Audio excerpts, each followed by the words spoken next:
Deb Harrison, thanks for joining me. Thank you, Mark Renison. Yeah, so look, we're here right now at the 2022 US Open. Every time I look at the draws or at the medals being awarded, somewhere on there I have seen your name for many years. How many of these US Open tournaments have you been at? Well, I'll have to think about that. I think the first one was 2016. Mm-hmm. Could that be right? Yeah. Here? So you've basically been at all of them. Yeah. And so tell me a little bit about this tournament in particular. I want to talk about pickleball in general in a moment, but this particular tournament, how have you seen it sort of change and evolve, let's say in the last 6 years that it's been going on here? Oh, I think the talent is amazing, and it's such a thrill to be here. It's so great to see the new talent coming through. The game itself is changing immensely. I mean, these no names come up and whip your butts, you know. So it's very exciting. You can go into a match and not know people, and they are extraordinarily talented. Yeah. So it's it's such a wonderful sport, and the venue has changed itself. It's gotten bigger. They've had a $3.2 million complex. Also, it's small enough so you can see people, all your friends. You know where their tent is. You say hi. They follow you around. You follow them around. It's super. Well, I have followed you around a little bit, and it takes a really long time to follow you around because every few steps there's another person coming over to say, "Oh, Deb, I love your videos. Oh, Deb Harrison, how's it going?" Right? You're one of the friendliest people sort of in the pickleball world right now, and so I imagine when you come to a tournament like this, there's a lot of chatting that ends up going on here. Well, it's amazing the number of people I don't know who know me, because I've done over 200 plus videos for about 10 years now, and it's 2 a month, so that adds up to a lot. And my technique and my teaching technique has changed immensely over the years too. I've still remained the same. I think what people enjoy about my videos is the simplicity and maybe the shortness and conciseness, and I work a lot on the skill components rather than the strategy components. So leave it to Tony Roig or somebody else to work on the strategy components. But if you have good fundamentals, you can play a really good game of pickleball. Well, this is something I want to talk to you, and I want to talk to you about the videos in particular in a minute. Tell me, how did you get into coaching? Because I know when I first got into the pickleball world and I was like, okay, who's sort of out there doing things, right? Your name was one of the first ones that came up. But I don't think I know any of the backstory about how you got into either sort of pickleball in general or coaching pickleball in particular. Well, I started when I was about 55 and I was on the verge of retiring. So I was in, I think, Fort Myers, Florida. And what kind of work did you do? I was a teacher, and I worked at a tennis club. I also was a co-owner of a jewelry store, believe it or not, for about 5 or plus years. And all the while, I've always been an athlete of some. My training is in physical education and teaching and coaching. Early on, my sport was field hockey, way back when. You know, I made the US team in 1968.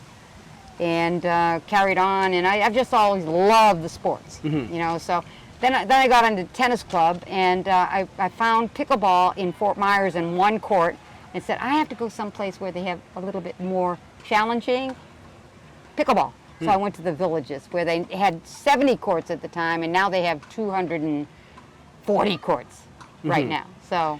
And what, you went out and you just said, hey, I'm available for lessons? Like how, you know, was it the kind of thing where some people would step on the court and you're just there to play, and then you'd offer a tip here or there, and it kind of, you said, hey, maybe I can do this whole coaching thing, or was it more formal than that? I started teaching at the Villages, kind of under the radar, because we're not allowed to collect money for teaching on Villages property. So then I had to find a venue, so I went to Grand Oaks Equestrian Center, where they had one pickleball court that I could teach. And now I'm at Recreation Plantation in Fruitland Park, which is 10 minutes from my house. And they have allowed me to teach on a court or courts with the provision that I give a free clinic for their residents once a week. So I think this is a fair exchange for my ability to give ongoing lessons. Well, I'm sure it's good for you. I'm sure it's good for the people, for the facility itself. I'm sure it's really good for the people that get to take the lessons. So about, you know, you come from a teaching back, and what did you teach? You said phys ed? So can you tell me a little bit about, you know, from like a coaching perspective,